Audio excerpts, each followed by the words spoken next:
Pada zaman dahulu, hiduplah seorang yang sangat kaya. Dia punya 3 orang putri. 2 diantaranya sangatlah serakah dan egois. Tapi putri yang ketiga memiliki hati yang penuh kasih dan baik. Suatu hari, ayah mereka menerima kabar bahwa kapalnya tenggelam karena badai. Pria malang itu kehilangan segalanya dan hanya menyisakan rumah kecilnya yang ada di desa. 2 putrinya yang serakah tentu saja tidak senang dengan keadaan ini. Sepanjang hari mereka hanya duduk dan mengeluh. Semua pekerjaan rumah diserahkan kepada si cantik. Setelah sekian lamanya, ayah mereka mendengar bahwa salah satu kapalnya yang hilang telah berhasil tiba di pelabuhan. Dia mulai bersiap untuk segera pergi ke pelabuhan, dan sebelum pergi, dia bertanya pada putri-putrinya. Apa yang harus kubawa untuk kalian? Gaun, sepatu, kalung, gelang. Dan kamu, cantik, apa yang kau inginkan? Setangkai mawar saja sudah cukup, ayah. Ayah mereka tiba di pelabuhan setelah berjalan jauh, tapi barang yang ada di kapal itu hilang, bahkan kapalnya pun tidak dapat digunakan lagi. Dengan sedih dan lelah, dia melanjutkan perjalanan pulang. Hari hampir gelap saat dia mencapai hutan. Hutan itu gelap dan dingin. Salju pun turun. Sang ayah menunggangi kudanya berjam-jam di atas salju.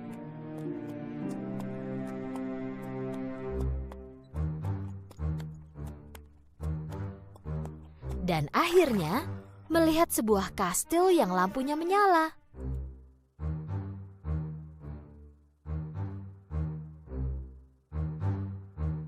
Dia masuk, berharap penghuninya dapat membantu.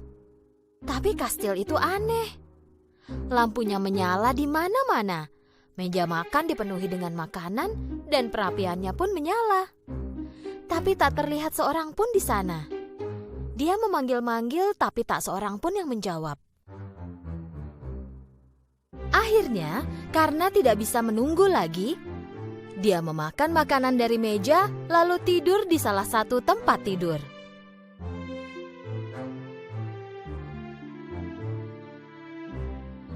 Saat terbangun di pagi hari, dia menemukan pakaian baru di samping tempat tidur. Dia turun ke bawah. Sarapan sudah tersedia untuknya di atas meja. Kastil ini pasti milik peri, jika tidak dia tak akan membantuku seperti ini. Aku ingin berterima kasih padanya. Ketika pergi meninggalkan kastil itu, dia melihat kebun mawar. Aku tak bisa memenuhi permintaan 2 putriku. Setidaknya aku bisa memenuhi keinginan si cantik, pikirnya dalam hati. Ketika dia memetik setangkai mawar, dia dan sekelilingnya bergetar karena suara yang keras. Sesosok makhluk buruk rupa berwajah seperti singa muncul dari balik pepohonan. Sang ayah hampir pingsan melihat makhluk buruk rupa itu.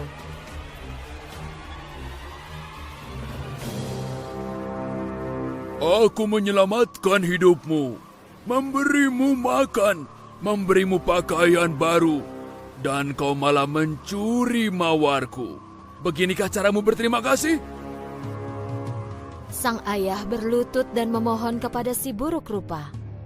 Mengatakan bahwa dia ingin membawa setangkai mawar itu untuk putrinya. Perbuatanmu ini akan tetap dihukum. Tolong maafkan aku. Aku akan memaafkanmu dengan satu syarat. Bicaralah pada putri-putrimu. Jika salah seorang dari mereka setuju untuk tinggal di sini bersamaku, aku akan membiarkan kau hidup. Sang ayah melompat ke atas kudanya menuju rumahnya dengan sedih. Ketika tiba di rumah, kedua kakak yang serakah itu mendengarkan kisah menakutkan yang dialami ayahnya, tapi tidak mau memenuhi syarat dari si buruk rupa itu. Tapi si cantik tidak berlaku seperti kakaknya. Ayah, jika boleh, aku akan tinggal bersama si buruk rupa itu. Kedua kakaknya langsung menerima usul si cantik karena mereka pikir bahwa semua yang terjadi itu karena kesalahannya. Dengan sedih dan tak berdaya, sang ayah membawa si cantik menuju kastil itu. Ketika mereka tiba, semuanya terlihat seperti sebelumnya. Makanan tersaji di meja dan tidak ada seorang pun terlihat. Ketika mereka duduk dan mulai makan, si buruk rupa datang. Si cantik mulai gemetar, ketakutan. Karena si buruk rupa itu benar-benar menakutkan seperti cerita ayahnya. Si buruk rupa bertanya dengan suara yang lembut. Apa kau datang ke sini dengan keinginanmu sendiri? Iya. Kalau begitu, besok pagi ayahmu akan pergi dan takkan pernah kembali lagi. Saat si cantik bangun esok paginya, dia tahu bahwa ayahnya sudah pergi dan dia menemukan sarapan tersedia untuknya di atas meja. Si cantik berkeliling taman sebentar. Dia merasa sedih ketika melihat mawar. Lalu dia berkeliling kastil. Salah satu pintu penuh dengan mawar. Dia penasaran.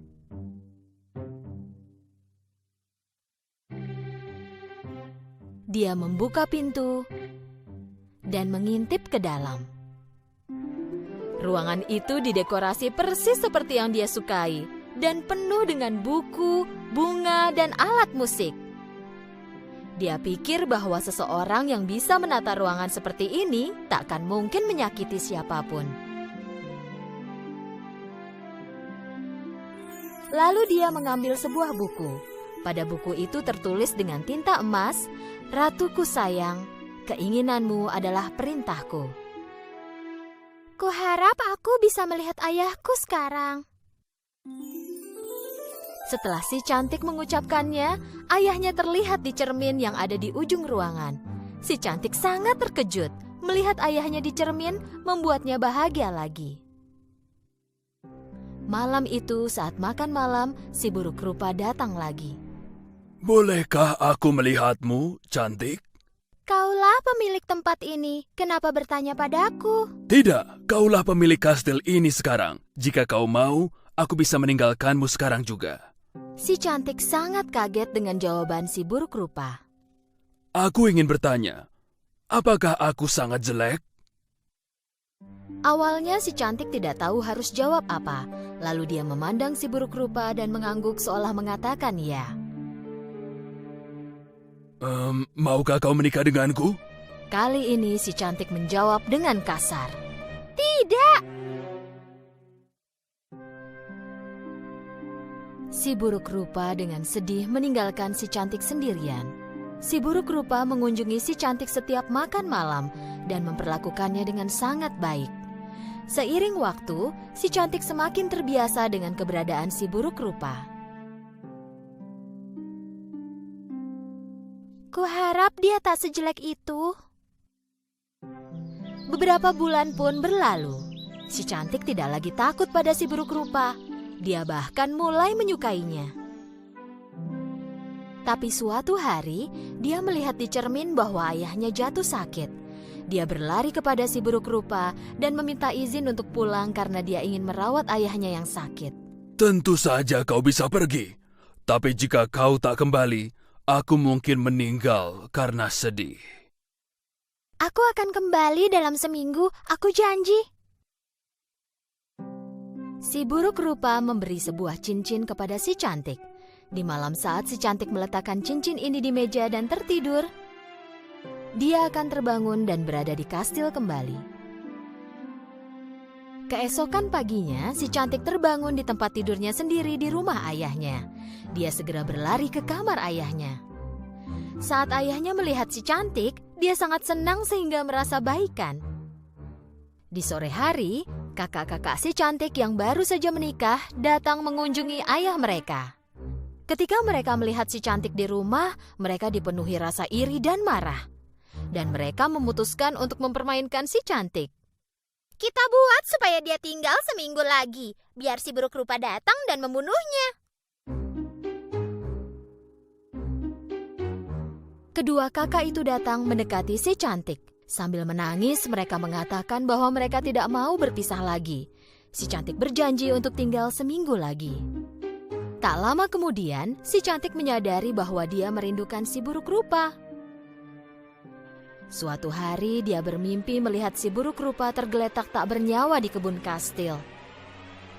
Dia terbangun dipenuhi keringat dingin. Yang kulakukan ini jahat dan egois. Jadi dia segera melepaskan cincin itu dari jarinya, menaruhnya di atas meja di sampingnya, lalu terbangun di kastil si buruk rupa pada esok harinya. Si cantik menunggu si buruk rupa seharian, tapi dia tak terlihat dimanapun. Ia menunggu berjam-jam, tapi si buruk rupa tidak datang. Tiba-tiba, dia berlari ke taman. Si buruk rupa tergeletak tak bernyawa di tanah, persis seperti mimpinya. Si cantik berlari mendekati si buruk rupa dan memeluknya. Jantung si buruk rupa masih berdetak. Dia tak bisa membuka mata dan kesulitan berbicara. Kupikir kau tak akan kembali. Aku berhenti makan dan bersiap untuk mati. Tapi aku mencintaimu dan ingin menikah denganmu. Pada saat itu juga, sesuatu yang ajaib terjadi. Tiba-tiba kastil menjadi lebih terang dan lebih indah.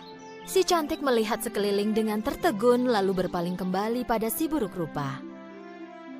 Tapi di tempat si buruk rupa tadi terbaring, ada seorang pangeran muda dan tampan. Saat si cantik melihatnya, dia mulai menangis. Siapa kau? Dan kemana perginya si buruk rupa? Pangeran itu berdiri dan mulai bercerita. Akulah si buruk rupa, seorang penyihir jahat mengutukku. Dia mengubahku menjadi si buruk rupa. Jika kau tidak bilang bahwa kau ingin menikah denganku, aku pasti akan hidup sebagai si buruk rupa selamanya. Saat si cantik mendengarnya, dia senang sekali. Dengan kebaikan hatinya, dia menemukan cinta sejati. Si cantik dan pangeran menikah dan hidup bahagia selamanya.